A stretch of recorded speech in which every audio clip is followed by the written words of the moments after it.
Hey everybody, welcome to Ezekiel's Army. I hope you're having a great night. Was compelled to do a video this evening. Received a few packages in the mail. I always like to share those when I have the opportunity. Time has availed itself, but I want to talk about a few other things too. I've been always trying to drive this message home, folks. We live in some extremely precarious times, both socially and economically. And so, one of the things I really like to talk about tonight, and again, like I said, I've spoken on this topic before, but it is how you can protect your wealth. And God knows this is a time and a place for that. I was showing, we have an inflation calculator here. I'm going to drop this back down to $1 so we can see what exactly happens. We're going to estimate this inflation calculator. You can punch in whatever year you want from whatever year to whatever year and do time interval cost increases for whatever product it is. And it's irrelevant what the product is, it's just a matter of cost. And so I've got plugged in here, as you can see, 1913 as the beginning year because that was the advent of the Federal Reserve Act, which has been the demise of the fiat petrodollar we call currency here in America. And I plugged in the final year of 2021 to give a cost comparison. So if we have an item, okay, if in 1913 I purchased an item for $1, which is right here, then in 2021 that same item would cost $26.57, which is a cumulative rate of inflation of 2,556.7%. That cumulative rate stays the same, but we're going to plug in $10 here so you can see how this escalates drastically. I'll hit recalculate. And so if in 1913 I purchased an item for $10, then in 2021 that same item would cost me $265.67, which again, like I said, is a constant cumulative rate of inflation of 2,556.7%. We can see down here how food prices have climbed in the last 12 months, 3.6%. You can expect to see that go much, much higher. It's a supply and demand ratio. We've had numerous massive crop loss around the world due to various different reasons between COVID and the inability to harvest food, along with the natural disasters that have claimed an enormous amount, millions of acres in lost crops around the world. We see an energy cost increase of about 2.4%. We're going to see that climb much higher as well with them trying to shove carbon footprint taxes down our throats. You can expect it with core inflation, all items less food and energy at about 1.3%. These are extremely concerning, folks, and it's something that most people don't pay much attention to until they get to the grocery store, and that's a real problem. We come over to here.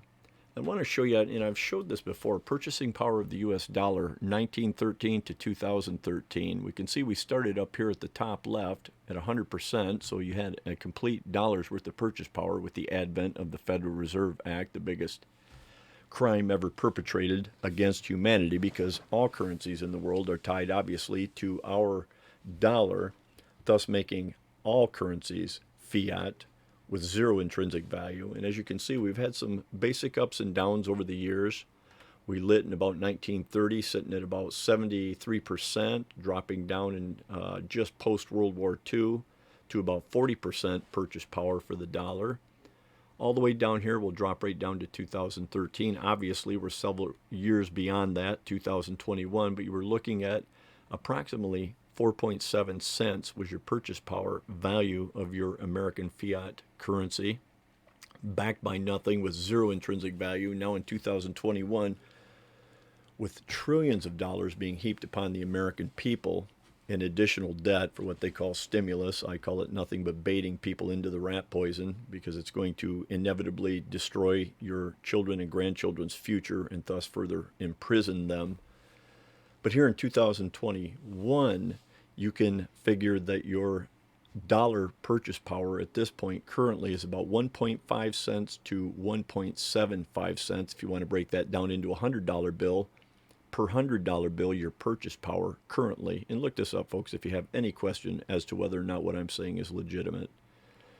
The current purchasing power of a $100 bill is about $1.50 to $1.75 at the most, not taking into consideration that this nation also holds about $200 trillion in unfunded liability. I've talked about this stuff before many times.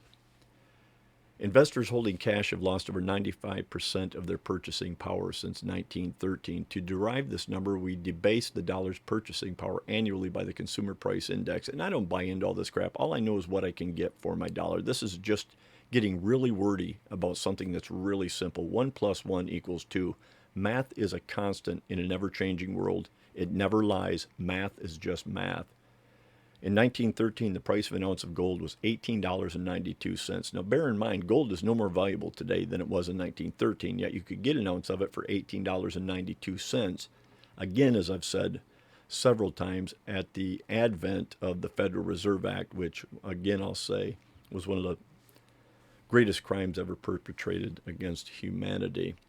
But as of the time, the writing of this article, the February 28th of 2014, the price of gold had risen to $1,326.50.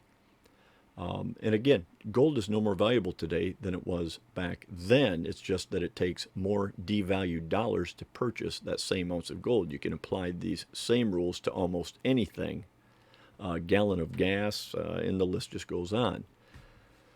And so taking that into consideration, I continue to drive this narrative home that we must look for places to safeguard our wealth, folks. This is imperative that we do this. And I've said it before. The problem I have with precious metals is that we're rat-holed into a position where we only seemingly have the ability to measure precious metals' worth in valueless, worthless paper money. And I don't know how that's. I think you would be better served by calculating the value of precious metals in real estate, ammunition, cans of soup, Bic lighters, cold weather clothing, anything, work boots, anything that actually has some intrinsic value, because the paper money, as I've pointed out and shown you, is absolutely worthless. And with sniffy, squishy pants Joe Biden and the rest of those sellouts up there that we've elected, supposedly, if the elections aren't genuinely rigged, they're looking to hand out another $2 trillion in, I believe, what they're calling infrastructure.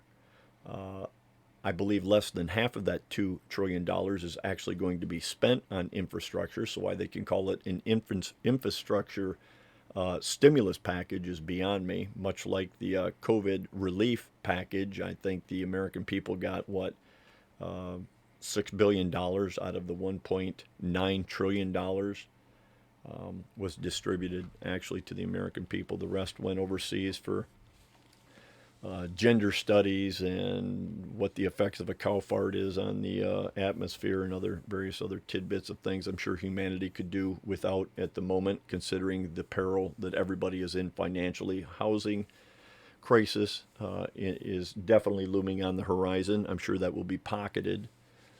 But you look at the homeless crisis. I was watching some videos by a gentleman by the name of Jeremiah Babe. You can find him here on YouTube. And he is doing a 3, 4, 5-part video on the homeless crisis in LA. And there are literally, folks, just miles and miles of families and individuals living in tents and tarps and shelters of any makeshift type, size, and creation.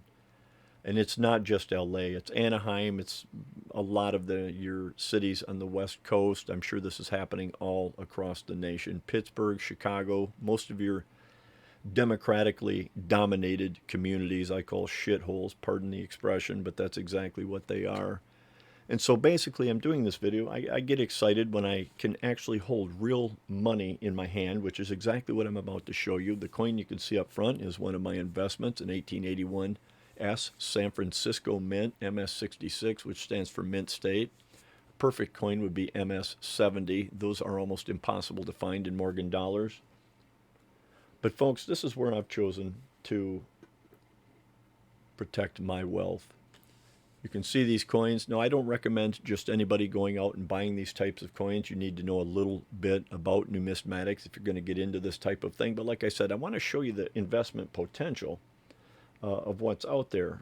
You can buy generic coins, just silver rounds, 1 ounce rounds. But something I want to show you folks when we talk about the value We have a supply and demand ratio here in America, and it's actually around the world. I want to show you this.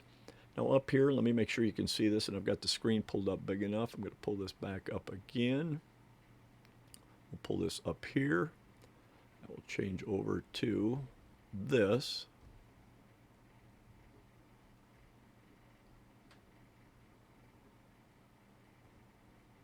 And for whatever reason, doesn't want to cooperate. Why are there always glitches in the matrix when you try and do something constructive?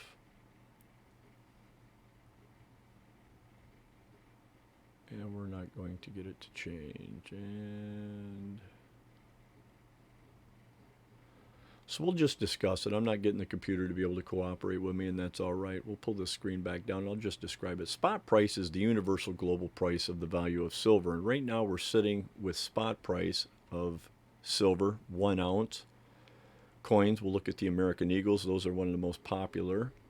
We'll look here. Spot price for silver is sitting at about $25.11 an ounce. That's the spot price.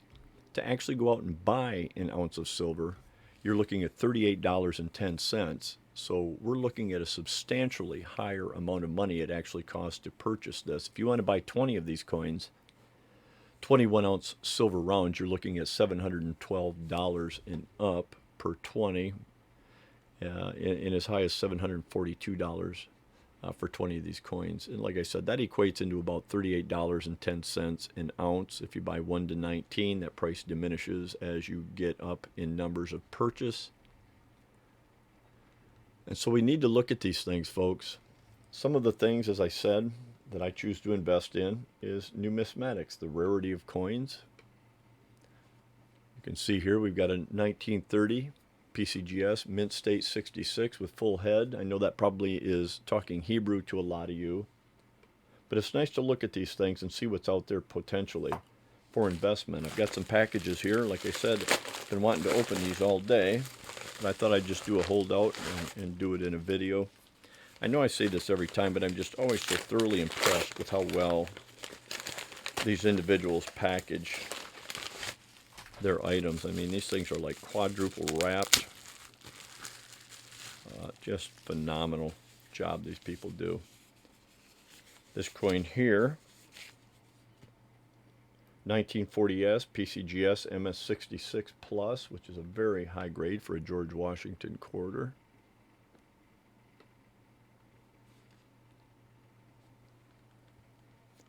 Really difficult to get in these grades.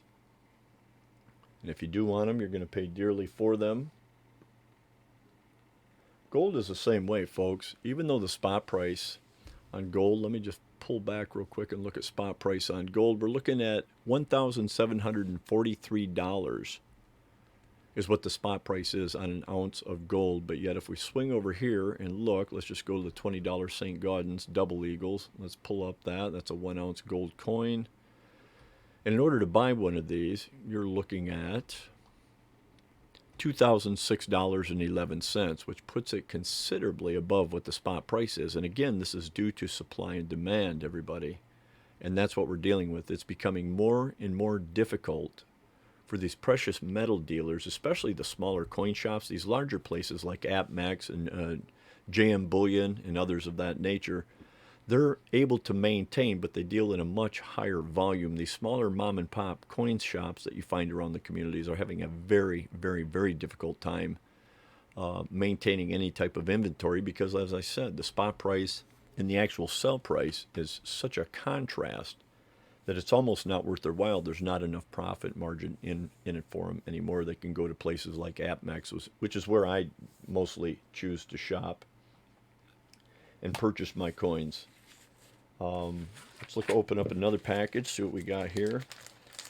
I've said it before and I'll say it again. I get bored easily when it comes to stocking gold or silver, and so I like to spread out a little bit, flap my wings, and pick up rare coins. Let's see what we got here. This is a 1953S George Washington silver quarter. This one is in Mint State 66. Another beautiful coin. I love these blast white coins. They're just absolutely gorgeous. We'll see if my camera has focused. This thing's so persnickety. Let's see what we got here. There we go. As you can see, these things are just pristine. It's hard to believe that somebody had the wherewithal to conserve these coins from that far back. Just absolutely beautiful coins. Trying to put together an entire collection of George Washington quarters from beginning to end. Easier said than done when you try and find them in these higher grades. Give me a minute while I open this box, if I can even figure out how to open it. These people are incredible. I love the way they package. I always try and compliment them on that.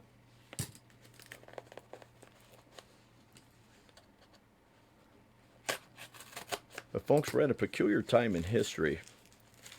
People talk about, like I said, they get all wordy about all these ratios and different quotas. Folks, it boils down to this. Your dollar is absolutely stinking worthless and becoming more so every day. I don't care what philosophical conversation you choose to have. The bottom line is the dollar is sinking. It's sinking fast. And it's going to be like flipping a light switch when this finally goes off. You're going to wake up one day.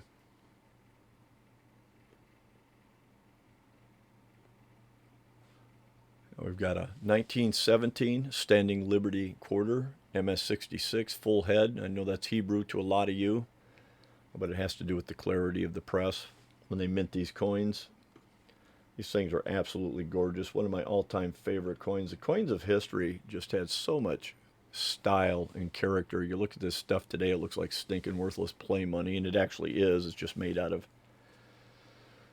copper nickel, worthless crap.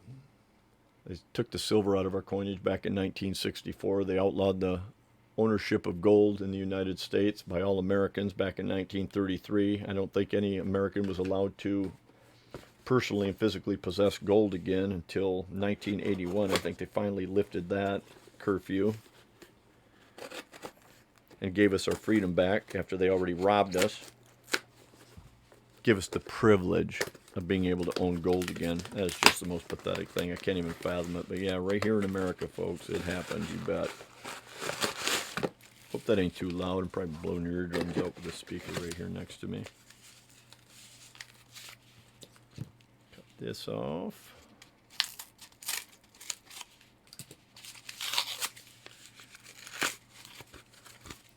We got here. Oh yeah. 1917 PCGS MS-64 Walking Liberty $50. See if we can get that picture to come up okay. Get her forward, get her to focus. There we go.